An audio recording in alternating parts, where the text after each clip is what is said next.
Hello, I'm Jake Tapper in Washington, where the state of our union is getting testy. With the Wisconsin primary just 2 days away, Hillary Clinton and Bernie Sanders spent the weekend sniping at each other. He demanded an apology for being called a liar. She called him desperate. She says he's playing games over a debate date. He says she's the one blocking it. Last night, they took to the same stage and each insisted the other will lose to Donald Trump.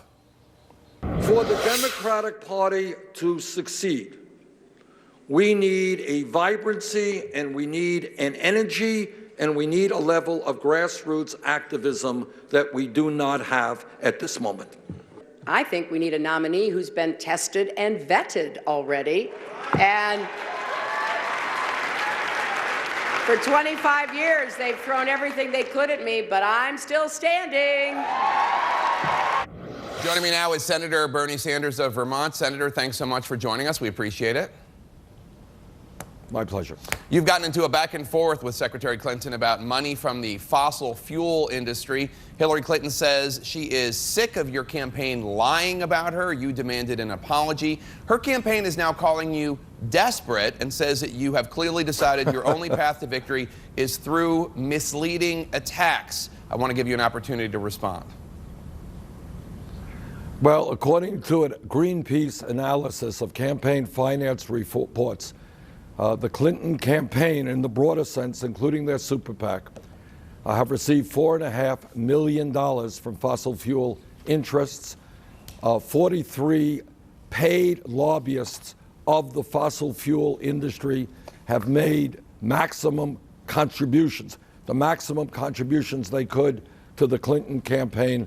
No, we were not lying. We were telling the truth. Yeah. And the point here is that climate change is one of the great crises facing this country.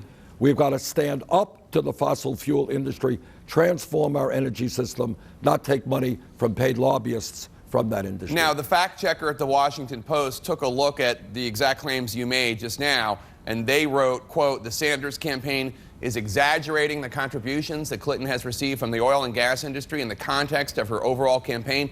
The contributions are hardly significant. It's especially misleading to count all the funds raised by lobbyists with multiple clients as money given by the fossil fuel industry. And they gave you 3 Pinocchios, sir.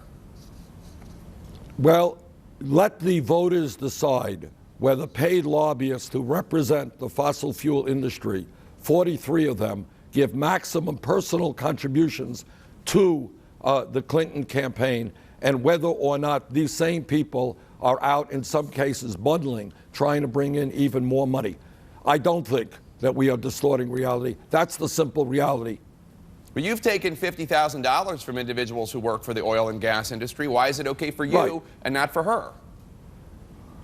Because I take money in and she takes money in from individuals. That's right, workers in an industry. Nothing wrong with that. Jake, that is very different from taking money from lobbyists, people who are working day and night in defense of that industry. And that has been a confusing point. Workers, yes, we get money from workers in every industry in the country. So does Clinton. But there is a difference between getting money from a worker and somebody whose job it is to represent that industry. I believe we've got to take on the fossil fuel industry. I think that their greed and their willingness to acknowledge the crisis of climate change is something that has to be dealt with, and I am prepared to do that if elected president. You've said that you're not going to make an issue out of the FBI investigation into Hillary Clinton's email server, but a high-profile surrogate of yours, the actress Rosario Dawson, she brought it up this week at one of your rallies in New York. Take a listen. Shame on you, Hillary. No, oh, sorry, hold on. Let me watch my tone.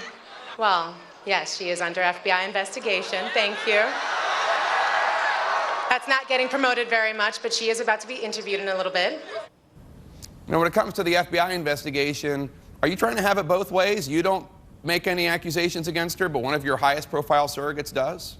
Hey, Jake, we have dozens of surrogates, and Rosario is doing a great job for us. She was with me in the South Bronx when we had 18,000 people coming out to start our campaign in New York. We have many, many surrogates who say many, many things. Many of these surrogates do not agree with everything I say, and I do not agree with every approach and everything that they say. And that's the simple reality. What we have done, and by the way, there are a lot of people who say, Bernie, why don't you go after her on her FBI investigation? Why don't you go after her on the Clinton Foundation money? We have chosen not to do that. What we have chosen to do is run an issue-oriented campaign as to why, for 30 years, the middle class of this country has been disappearing, why we have massive levels of income and wealth inequality, why we are the only major country on earth not to guarantee paid family and medical leave or health care to all of our people. Those are the issues that we have been focusing on. So you would rather your surrogates not talk about the FBI investigation, though? Look, we have people who are volunteering their time. As you know, Rosario is a very well-known actress. She has been kind enough to stand with me. She will say what she wants to say. That is not what I want to be focusing on, and I would hope my surrogates do not focus on that issue.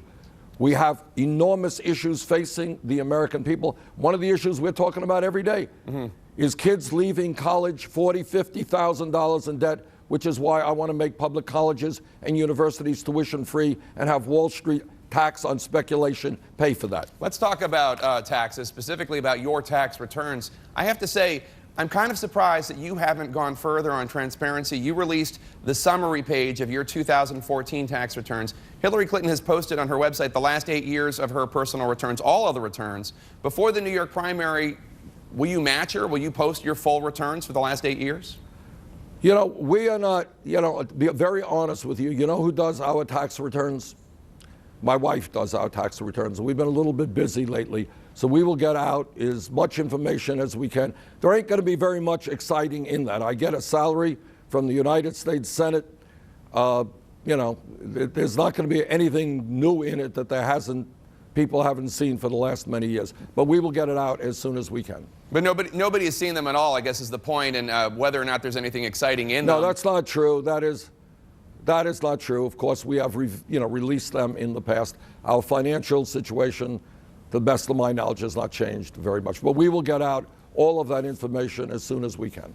You and Hillary Clinton have been trading fire over the timing of a potential debate. You said it was ludicrous for her to propose debating tomorrow night, which of course is the final night of the NCAA Finals, Nova versus Chapel Hill. Hillary Clinton said this morning she's up for debating on Thursday, April 14th. Are you in?